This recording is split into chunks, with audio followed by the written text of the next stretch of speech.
Hello everyone, कैसे आप सब। आई होप आप लोग अच्छे होंगे और आप लोगों का स्टडी भी अच्छे तरीके से चल रहा होगा। तो फ्रेंड्स, आज हम लोग डीएनए रेप्लिकेशन तथा डीएनए ट्रांसक्रिप्शन के साथ साथ बायोमोलिकुलर बेसिस ऑफ इनहेरिटेंस के जितने भी इम्पोर्टेंट क्वेश्चन होंगे उसको कवर करने वाले हैं। तो इससे पहले कि हम सेशन को स्टार्ट करें, तो अगर आप हमारे चैनल पर नए हैं तो चैनल को सब्सक्राइब कर दीजिए, वीडियो को लाइक और शेयर भी कर दीजिए फटाफट। तो चलिए करते हैं सेशन को स्टार्ट। तो आज का हमारा पहला क्वेश्चन है कि आरएनए तथा डीएनए कायरल अणु है, इसकी कायरलता का क्या कारण है। राइट, हाँ फ्रेंड्स, राइट आंसर देना आप लोगों को। क्वेश्चन है कि आरएनए तथा डीएनए कायरल अणु है, इसकी कायरलता का आखिर क्या कारण है। डी शुगर अवयव, कायरल फॉस्फेट ईस्टर इकाई, कायरल भस्म इकाई, एल शुगर अवयव। क्या होगा right answer. Friends, right answer करना आप लोगों को क्या होगा। आरएनए तथा डीएनए कायरल अणु है, इसकी कायरलता का क्या कारण है। फिर इसका जो राइट आंसर होगा ऑप्शन नंबर ए, जो आपका करेक्ट आंसर हो जाएगा। जिन जिन स्टूडेंट्स का ऑप्शन नंबर ए आया है देन आप लोगों का सही है डी शुगर अवयव। देखिए, डी शुगर अवयव क्या है, इसे हम लोग है ना डायबिटीज शुगर भी कहा जाता है, जिसे हम लोग क्या बोलते हैं, डायबिटीज शुगर बोलते हैं। याद रखिएगा, यह जो है कि क्या है, तो कायरल डीएनए तथा आरएनए का अणु है, तो याद रखिएगा। चलिए बढ़ते अगले प्रश्न की तरफ। अगला प्रश्न है हमारा, निम्नलिखित में कौन सर्वाधिक मीठी शर्करा है। फ्रेंड्स, बहुत ही इंपॉर्टेंट क्वेश्चन है, याद रखिएगा। आप लोग क्या कह रहा है कि निम्नलिखित में कौन सर्वाधिक मीठी शर्करा है। सुक्रोज, फ्रक्टोज, माल्टोज या लैक्टोज। क्या होगा राइट आंसर। अपने राइट आंसर देना आप लोगों को। क्या होगा राइट आंसर, निम्नलिखित में कौन मीठी शर्करा है। सुक्रोज, फ्रक्टोज, माल्टोज या लैक्टोज। क्या होगा राइट आंसर, कमेंट्स करें आप लोग। हाँ फ्रेंड्स, इसका जो राइट आंसर होगा ऑप्शन नंबर बी, जो आपका करेक्ट आंसर हो जाएगा। जिन जिन स्टूडेंट्स ने ऑप्शन नंबर बी दिए हैं देन आप लोगों का सही है ना। फ्रक्टोज जो है सर्वाधिक मीठी शर्करा है, यानी कि सबसे ज़्यादा मीठी शर्करा कौन है, तो फ्रक्टोज है, याद रखिएगा आप लोग। चलिए बढ़ते अगले प्रश्न की तरफ। अगला प्रश्न है हमारा, प्रोटीन एक बहुलक है। हाँ फ्रेंड्स, क्या पूछा जा रहा है हम लोगों से, प्रोटीन एक बहुलक है यानी कि किसका बहुलक है। क्या होगा राइट आंसर, ग्लूकोज का, टरथैलिक अम्ल का, एमिनो अम्ल का, ग्लूकोल का। क्या होगा राइट आंसर देना है आप लोगों को। प्रोटीन एक बहुलक है, ग्लूकोज का, टरथैलिक अम्ल का, एमिनो अम्ल का, ग्लूकोल का। क्या होगा राइट आंसर। फ्रेंड्स, इसका जो राइट आंसर होगा ऑप्शन नंबर सी, जो आपका करेक्ट आंसर हो जाएगा। प्रोटीन किसका बहुलक है, तो एमिनो अम्ल का है, याद रखिएगा। बहुत ही इंपॉर्टेंट है ये भी, है ना। बात कर फ्रेंड्स, बायोमोलिकुलर्स ऑफ इनहेरिटेंस से प्रीवियस ईयर्स में प्रत्येक साल एक ना एक क्वेश्चन पूछा है, इसलिए हम लोग करवा रहे हैं आप लोगों को, है ना। तो याद रखिएगा, प्रोटीन एक किसका बहुलक है, एमिनो अम्ल का है। चलिए बढ़ते अगले प्रश्न की तरफ।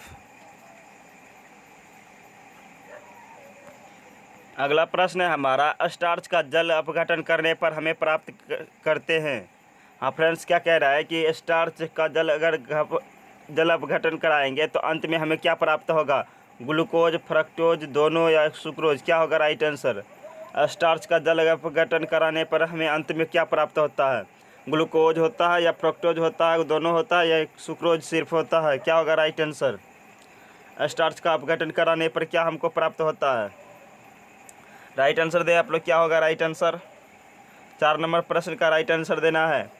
अब फ्रेंड्स, इसका जो राइट आंसर होगा ऑप्शन नंबर बी, जो आपका करेक्ट आंसर हो जाएगा। स्टार्च का जल अपघटन कराने पर हमको फ्रुक्टोज प्राप्त होता है। क्या प्राप्त होता है, फ्रुक्टोज। अभी तुरंत बताए हैं फ्रुक्टोज के बारे में, यह सबसे मीठी शर्करा होता है, याद रखिएगा। चलिए बढ़ते अगले प्रश्न की तरफ। अगला प्रश्न है हमारा, सबसे सामान्य डाइसैकेराइड का अनुसूत्र है। हाँ फ्रेंड्स, क्या पूछा जा रहा है कि सबसे सामान्य डाइसैकेराइड का अनुसूत्र है, डाइसैकेराइड का अनुसूत्र है। क्या होगा right answer, C12H22O11, C4H18O9, C10H2O11, C18H3H32 दिया है, H32O11। क्या होगा right answer, option number A होना चाहिए या ऑप्शन नंबर बी या option number C, option number D. क्या होगा राइट आंसर। सबसे सामान्य डाइसैकेराइड का अनुसूत्र कौन है। अपना राइट आंसर देना आप लोगों को, सभी स्टूडेंट्स को राइट आंसर देना है। क्या होगा अपने जिस स्टूडेंट्स ने ऑप्शन नंबर ए ले गए हैं देन आप लोगों का सही है। ऑप्शन नंबर ए जो आपका सही आंसर है। डाइसेकेराइड का अणुसूत्र क्या होता है? C12H22O11। यह जो है चीनी का भी सूत्र है, याद रखिएगा आप लोग। अगर चीनी का सूत्र पूछे तो क्या है? C12H22O11 होता है, तो याद रखिएगा। इसे हम लोग क्या बोलते हैं? डाइसेकेराइड अणुसूत्र बोलते हैं। चलिए बढ़ते हैं अगले प्रश्न की तरफ। देखिए अगला प्रश्न हमारा क्या कह रहा है कि एंजाइम की उपस्थिति में प्रोटीन जल अपघटन करने पर क्या उत्पन्न करता है? फ्रेंड्स बहुत ही इंपॉर्टेंट है, क्वेश्चन को घुमा के पूछा है तो वही आंसर देना आप लोगों को, है ना। क्या कह रहा है कि एंजाइम की उपस्थिति में प्रोटीन जल अपघटन करने पर क्या उत्पन्न करता है? तो ऑक्सी अम्ल उत्पन्न करता है, कार्बोक्सिलिक अम्ल उत्पन्न करता है, एमिनो अम्ल उत्पन्न करता है, या एरोमेटिक अम्ल उत्पन्न करता है? क्या होगा राइट आंसर? आप लोगों को राइट आंसर देना है। हाँ फ्रेंड्स, सभी स्टूडेंट्स को राइट आंसर देना है। क्या होगा राइट आंसर? एंजाइम की उपस्थिति में प्रोटीन जल का अपघटन करने पर उत्पन्न होता है। क्या उत्पन्न होता है? हाइड्रोक्सिल अम्ल होता है, डाई कार्बोक्सिल अम्ल होता है, एमिनो अम्ल होता है, एरोमेटिक अम्ल होता है। क्या होगा राइट आंसर? हाँ फ्रेंड्स, जिन जिन स्टूडेंट्स का ऑप्शन नंबर सी आ रहा है देना आप लोगों का सही है। इसका जो राइट आंसर होगा ऑप्शन नंबर सी जो आपका करेक्ट आंसर हो जाएगा, याद रखिएगा। चलिए बढ़ते हैं अगले प्रश्न की तरफ। अगला प्रश्न है हमारा कि अनुवांशिक कूट में कितने कूट होते हैं? हाँ फ्रेंड्स, क्या होगा राइट आंसर देना आप लोगों को? अनुवांशिक कूट में यानी जेनेटिक कोड में कितने कूट होते हैं? जेनेटिक कोड में कितने कूट होते हैं? 4, 32, 8, 64। क्या होगा राइट आंसर? 4, 32, 8, 64। क्या होगा राइट आंसर? अनुवांशिक कूट में कितने कूट होते हैं यानी जेनेटिक कोड कितने होते हैं? आप लोग पढ़े होंगे 12th में, तो राइट आंसर देना है आप लोग को। क्या होगा राइट आंसर? अनुवांशिक कूट में कितने कूट होते हैं? फ्रेंड्स, इसका जो राइट आंसर होगा ऑप्शन नंबर डी जो आपका करेक्ट आंसर हो जाएगा। याद रखिएगा, अनुवांशिक यानी जेनेटिक कोड में कितने कूट होते हैं? तो 64 होते हैं, याद रखिएगा, बहुत ही इंपॉर्टेंट है। अगला प्रश्न है हमारा कि अनुवादन या स्थानांतरण से बनता है, क्या बनता है? राइट आंसर देना आप लोगों को। क्या होगा राइट आंसर? फ्रेंड्स, क्या होगा राइट आंसर दे आप लोग? अनुवादन या स्थानांतरण से बनता है यानी ट्रांसलेशन या ट्रांसफ़र से बनता है। ट्रांसलेशन या ट्रांसफ़र से बनता है। आप लोग पढ़े होंगे ना, डीएनए ट्रांसलेशन या डीएनए ट्रांसफ़र, है ना। तो क्या बनता है? डीएनए पर आरएनए बनता है, या आरएनए से प्रोटीन बनता है, आरएनए पर डीएनए बनता है, या डीएनए से पर डीएनए बनता है? क्या होगा राइट आंसर? आप लोग राइट आंसर देना है आप लोगों को। हाँ, सभी स्टूडेंट्स राइट आंसर दें। अनुवादन या स्थानांतरण या ट्रांसलेशन और ट्रांसफ़र पर बनता है। क्या बनता है? डीएनए पर आरएनए, आरएनए पर से प्रोटीन, या आरएनए पर डीएनए, डीएनए पर डीएनए। क्या बनता है? राइट आंसर दें आप लोग। अपने राइट आंसर देना आप लोगों को। इसका जो राइट आंसर होगा ऑप्शन नंबर ए जो sorry friends, option number B जो है आपका करेक्ट आंसर हो जाएगा। जिन जिन स्टूडेंट्स ने ऑप्शन नंबर बी दिए हैं देना आप लोगों का सही है, याद रखिएगा। इसका जो राइट आंसर होगा ऑप्शन नंबर बी जो आपका करेक्ट आंसर हो जाएगा। अनुवादन या स्थानांतरण में क्या बनता है? तो आरएनए से प्रोटीन बनता है, याद रखिएगा। प्रोटीन बनाने के लिए कितने अमीनो अम्ल का ज़रूरत होता है? राइट आंसर दीजिए आप लोग। एक एक्स्ट्रा क्वेश्चन पूछ रहे हैं हम कि प्रोटीन बनाने के लिए कितने अमीनो अम्ल का ज़रूरत होता है? तो याद रखिए आप लोग, है ना, आरएनए से प्रोटीन बनाने के लिए 20 प्रकार के अमीनो अम्ल का ज़रूरत होता है, तो याद रखिएगा। चलिए बढ़ते अगले प्रश्न की तरफ। अगला प्रश्न है हमारा अनुलेखन यानी कि जिसको हम लोग ट्रांसक्रिप्शन बोलते हैं। अनुलेखन में भाग लेने वाला एंजाइम है, यानी कि डीएनए ट्रांसक्रिप्शन में कौन सा एंजाइम जो है भाग लेता है? राइट आंसर देना आप लोगों को, है ना।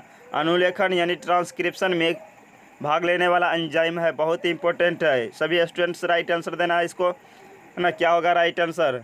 अनुलेखन या ट्रांसक्रिप्शन में भाग लेने वाला एंजाइम है, कौन है? पॉलीमरेज है, या डीएनए पॉलीमरेज सेकेंड है, या डीएनए पॉलीमरेज है, या डीएनए पॉलीमरेज 3 है? क्या होगा right answer?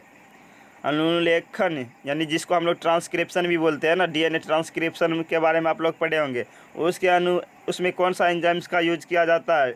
RNA polymerase, DNA polymerase second, DNA polymerase, या डीएनए पॉलीमरेज 3? क्या होगा राइट आंसर? सभी स्टूडेंट्स को राइट आंसर देना है फटाफट। फ्रेंड्स, इसका जो राइट आंसर होगा ऑप्शन नंबर डी जो आपका करेक्ट आंसर हो जाएगा। जिन जिन स्टूडेंट्स ने ऑप्शन नंबर डी दिए हैं तो याद रखना है, इस दिन आप लोगों का सही है। तो इसका राइट आंसर क्या होगा? ऑप्शन नंबर डी होगा, याद रखना आप लोगों को। अनुलेखन यानी ट्रांसक्रिप्शन में के एंजाइम में भाग लेने वाले कौन सा एंजाइम है? तो डीएनए पॉलीमरेज थर्ड है, तो याद रखिएगा। चलिए बढ़ते अगले प्रश्न की तरफ। ऑपेरॉन मॉडल किसने प्रस्तावित किया था? फ्रेंड्स अगला प्रश्न है हमारा कि ऑपेरॉन मॉडल किसने प्रस्तावित किया था। बहुत ही इंपॉर्टेंट है, तो राइट आंसर दीजिए आप लोग, है ना, कि ऑपेरॉन मॉडल किसने प्रस्तावित किया था? वाटसन तथा क्रिक ने, निरेगनबर्ग ने, जैकब तथा मोनार्ड ने, या इनमें से कोई नहीं? क्या होगा राइट आंसर? ऑपेरॉन मॉडल किसने प्रस्तावित किया था? राइट आंसर देना आप लोगों को। ऑपेरॉन मॉडल किसने प्रस्तावित किया था? इसका जो राइट आंसर हो जाएगा ऑप्शन नंबर सी, जो आपका करेक्ट आंसर होगा। याद रखिएगा आप लोग, है ना। ऑपेरॉन मॉडल किसने प्रस्तावित किया था? जैकब तथा मोनार्ड ने किया था। याद रखिएगा, बहुत ही इंपॉर्टेंट है, पूछ सकते हैं। चलिए बढ़ते हैं अगले प्रश्न की तरफ। अगला प्रश्न है हमारा, प्रतिकोडोन या एंटीकोडोन पाए जाते हैं? हाँ फ्रेंड्स, बहुत ही इंपॉर्टेंट है, तो राइट आंसर देना आप लोगों को। प्रतिकोडोन या एंटीकोडोन कहाँ पाया जाता है? आरएनए पर, डीएनए पर, टीआरएनए या एमआरएनए? क्या होगा राइट आंसर? सभी स्टूडेंट्स को राइट आंसर देना है। क्या होगा राइट आंसर? प्रतिकोडोन या एंटीकोडोन कहाँ पाए जाते हैं? आरएनए पर, डीएनए पर, टीआरएनए पर या एमआरएनए पर? क्या होगा राइट आंसर? सभी स्टूडेंट्स को फटाफट राइट आंसर दें। प्रतिकोडोन या एंटीकोडोन कहाँ पाए जाते हैं? हाँ फ्रेंड्स, इसका जो राइट आंसर हो जाएगा आप लोगों का ऑप्शन नंबर सी, जो आपका करेक्ट आंसर हो जाएगा। जिन स्टूडेंट्स ने ऑप्शन नंबर सी दिए हैं, देन आप लोगों का सही है।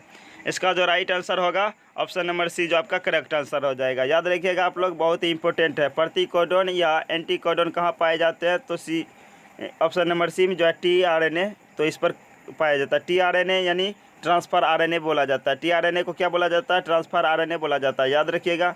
एमआरएनए को क्या बोला जाता है? तो मैसेंजर आरएनए बोला जाता है। एमआरएनए को क्या बोला जाता है? तो मैसेंजर आरएनए बोला जाता है। याद रखिएगा। आरआरएनए को क्या बोला जाता है? फ्रेंड्स बताना आप लोगों को, आरआरएनए को क्या बोला जाता है? राइबोसोमल आरएनए बोला जाता है।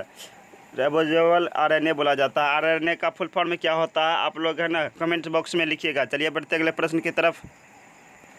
अगला प्रश्न है हमारा, प्रोटीन संश्लेषण में दो एमिनो अम्ल के बीच किस प्रकार का बंध बनता है? फ्रेंड्स राइट आंसर देना है सभी स्टूडेंट्स को। क्या कह रहा है क्वेश्चन में कि प्रोटीन संश्लेषण में दो एमिनो अम्ल के बीच किस प्रकार का बंध बनता है? पेप्टाइड बंध या न्यूक्लियोटाइड बंध, हाइड्रोजन बंध या न्यूक्लियोसाइड बंध? क्या होगा राइट आंसर? प्रोटीन संश्लेषण में दो एमिनो अम्ल के बीच किस प्रकार का, है ना, बंध बनता है? राइट आंसर क्या होगा? राइट आंसर दें आप लोग। 12 नंबर क्वेश्चन का सभी स्टूडेंट्स राइट आंसर दें। क्या होगा राइट आंसर? प्रोटीन संश्लेषण में दो एमिनो अम्ल के बीच किस प्रकार का बंध बनता है? पेप्टाइड, न्यूक्लियोटाइड, हाइड्रोजन या न्यूक्लियोसाइड? क्या होगा राइट आंसर? अब जिन स्टूडेंट्स ने ऑप्शन नंबर ए दिए हैं, देन आप लोगों का सही है। इसका जो राइट आंसर होगा ऑप्शन नंबर ए, जो आपका करेक्ट आंसर हो जाएगा। याद रखिएगा, प्रोटीन के जब निर्माण होता है दो अमीनो अम्ल के बीच की किस प्रकार का बंध बनता है? पेप्टाइड बंध बनता है। याद रखिएगा। चलिए बढ़ते अगले प्रश्न की तरफ। अगला प्रश्न है हमारा, लेक एपेरॉन कितने संरचनात्मक जीन पाए जाते हैं? हाँ फ्रेंड्स, बहुत ही इंपॉर्टेंट है, तो याद रखिएगा आप लोग ना। लेक एपेरॉन में कितने संरचनात्मक जीन पाए जाते हैं? 3 पाए जाते हैं या 4 पाए जाते हैं या 5 पाए जाते हैं, 7 पाए जाते हैं? क्या होगा राइट आंसर? सभी स्टूडेंट्स को राइट आंसर करना है कि लेक एपेरॉन में कितने संरचनात्मक जीन पाए जाते हैं। 13 नंबर क्वेश्चन का राइट आंसर दें आप लोग। क्या होगा राइट आंसर? लेक एपेरॉन में कितने संरचनात्मक जीन पाए जाते हैं? 13 नंबर प्रश्न का राइट आंसर देना है आप लोगों को। क्या होगा? लेक एपेरॉन में कितने संरचनात्मक जीन पाए जाते हैं? जिन स्टूडेंट्स ने ऑप्शन नंबर ए लगाए हैं, देन आप लोगों का सही है। याद रखिएगा कितने हैं? तो वह 3 ऐसे जीन हैं जो लेक एपेरॉन में पाए जाते हैं। याद रखिएगा आप लोग। चलिए बढ़ते अगले प्रश्न की तरफ। अगला प्रश्न है, डीएनए के पिरामिडिन में पाया जाता है। हाँ स्टूडेंट्स, राइट आंसर देना आप लोगों को। डीएनए के पिरामिडिन में पाया जाता है। क्या पाया जाता है डीएनए के पिरामिडिन में? राइट आंसर देना आप लोगों को। थायमिन तथा साइटोसिन, एडेनिन तथा गुआनिन, साइटोसिन एवं यूरेसिल, थायमिन एवं यूरेसिल? क्या होगा राइट आंसर? डीएनए के पिरामिडिन में पाए जाते हैं। कई दफ़ा ये क्वेश्चन पूछा गया है आप लोगों के एग्जाम में, तो राइट आंसर देना है आप लोगों को। क्या होगा राइट आंसर? बहुत बार ये क्वेश्चन पूछे भी जा चुके हैं। तो आप लोगों को पता है ये क्वेश्चन कौन सी चैप्टर से लिए गए हैं? मैं स्टूडेंट्स को बता देना चाहता हूँ, यह जो क्वेश्चन लिया गया है बायोमोलिकुलर्स ऑफ इनहेरिटेंस चैप्टर से लिया गया है, जो कि 12th में आप लोग पढ़े होंगे। तो नहीं पढ़े हैं तो कोई बात नहीं, चलिए इसका राइट आंसर दीजिए। डीएनए के पिरामिड में पाया जाता है, क्या पाया जाता है? थायमिन तथा साइटोसिन, थायमिन तथा साइटोसिन, या एडेनिन तथा गुआनिन, साइटोसिन एवं यूरेसिल, या थायमिन के साथ यूरेसिल। क्या होगा राइट आंसर? देना आप लोगों को। 14 नंबर प्रश्न का राइट आंसर दे आप लोग, क्या होगा? हाँ स्टूडेंट्स, जिस स्टूडेंट्स ने ऑप्शन नंबर ए दिया है, देना आप लोगों का सही है। थायमिन एवं साइटोसिन, थायमिन तथा साइटोसिन, डीएनए के पिरामिड में कौन पाया जाता है? थायमिन तथा साइटोसिन। यानी कि थायमिन जो है किसके साथ जुड़ता है? तो साइटोसिन के साथ जुड़ता है, याद रखिएगा आप लोग। चलिए बढ़ते अगले प्रश्न की तरफ। अगला नंबर क्वेश्चन है कि डीएनए द्विकुंडलित मॉडल प्रस्तुत किया था। बहुत ही इंपॉर्टेंट क्वेश्चन, राइट आंसर देना आप लोगों को। क्या होगा राइट आंसर? डीएनए द्विकुंडलित मॉडल प्रस्तुत किया था, किसने प्रस्तुत किया था? आप लोगों को पता होगा कि डीएनए द्विकुंडलित संरचना किसने प्रस्तुत किया था। हाँ फ्रेंड्स, राइट आंसर देना है ऑप्शन नंबर ए में है नोल तथा रस्का ने, ऑप्शन बी में है खोराना ने, यानी ये खुराना होना चाहिए, खोराना लिखा गया है, सॉरी फ्रेंड्स। तो ऑप्शन नंबर सी में है वाटसन व क्रिक ने या प्रेस्टले ने। क्या होगा राइट आंसर? द्विकुंडलित संरचना यानी कि डीएनए की द्विकुंडलित मॉडल किसने प्रस्तुत किया था? जिन जिन स्टूडेंट्स ने ऑप्शन नंबर सी दिए हैं, देना आप लोगों का सही है। इस याद रखिएगा आप लोग, ऑप्शन नंबर सी जो आपका करेक्ट आंसर हो जाएगा। ऑप्शन नंबर डी में है प्रेस्टले, इसने ऑक्सीजन का खोज किया था, याद रखिएगा। संलग्नता का किसने खोज किया था? सबसे पहले संलग्नता का सिद्धांत किसने दिया था? तो गोपाल खुराना ने दिया था, याद रखिएगा ना। किसने दिया था? खुराना ने दिया था संलग्नता का सिद्धांत। ये भी भारत से था, तो याद रखिएगा। इसको नोबेल पुरस्कार भी मिला था, तो याद रखिएगा। चलिए पढ़ते अगले प्रश्न की तरफ। तो ये थे आज के हमारे सभी इम्पोर्टेंट क्वेश्चन। ये 2 क्वेश्चन आप लोगों को होमवर्क के रूप में दिया जाएगा, तो आपको है ना कमेंट्स बॉक्स में इसका राइट आंसर देना है। तो पहला क्वेश्चन है, यानी 16 नंबर क्वेश्चन में क्या कह रहा है कि आरएनए के पिरामिड में पाया जाता है। जिस प्रकार से डीएनए में बताए थे आप लोगों का ना, क्या होता है साइटोसिन के साथ थायमिन जुड़ता है, तो ठीक उसी प्रकार से आपको बताना है आरएनए के पिरामिड में कौन सही राइट आंसर होगा। क्वेश्चन को सही तरीके से पढ़ना है, फिर आप लोगों को है ना कमेंट्स बॉक्स में इसका राइट आंसर देना है। क्या होगा राइट आंसर? आरएनए के पिरामिड में पाया जाता है साइटोसिन एवं थायमिन, एडेनिन तथा गुआनिन, या साइटोसिन एवं यूरेसिल, थायमिन एवं यूरेसिल। क्या होगा राइट आंसर? आप लोगों को कमेंट्स बॉक्स में लिखना है। और अगला प्रश्न देख लेते हैं। अगला प्रश्न कौन सा है? 17 नंबर प्रश्न है, डीएनए एमआरएनए बनाने में क्या क्रिया को क्या कहते हैं? यानी कि डीएनए से एमआरएनए बनने की प्रक्रिया को क्या कहते हैं? यानी डीएनए से मैसेंजर आरएनए की बनने की प्रक्रिया क्या कहलाती है? ट्रांसक्रिप्शन कहलाती है, रीएप्लिकेशन, ट्रांसलेशन, या इनमें से कोई नहीं। क्या होगा राइट आंसर? आप लोगों को कमेंट्स बॉक्स में देना है। 2 क्वेश्चन मैंने 2 आप लोगों को होमवर्क के रूप में दिया है। देखते हैं किन किन स्टूडेंट्स का राइट आंसर होता है। मैं आप लोगों को जवाब भी दूंगा, तो राइट आंसर करना आप लोगों को कमेंट्स बॉक्स में। तो आज के सेशन में इतना ही, मिलते हैं अगले सेशन में। तो फ्रेंड्स, आज ये थे हमारे इम्पोर्टेंट क्वेश्चन। आप लोगों को पता होगा कि इस चैप्टर से कितने क्वेश्चन पूछे जाते हैं। 2 क्वेश्चन तो हर साल मेरे अंदाज से पूछ ही लिए जाते हैं। तो आप लोग अच्छे से फिर से रिपीट करके ये सेशन कीजिएगा। आई होप आप लोगों को सारी क्वेश्चन को समझ में आए होंगे। चलिए मिलते हैं अगले सेशन में, तब तक के लिए bye bye, take care, good night to all of you. Session को लाइक और शेयर करना ना भूलें।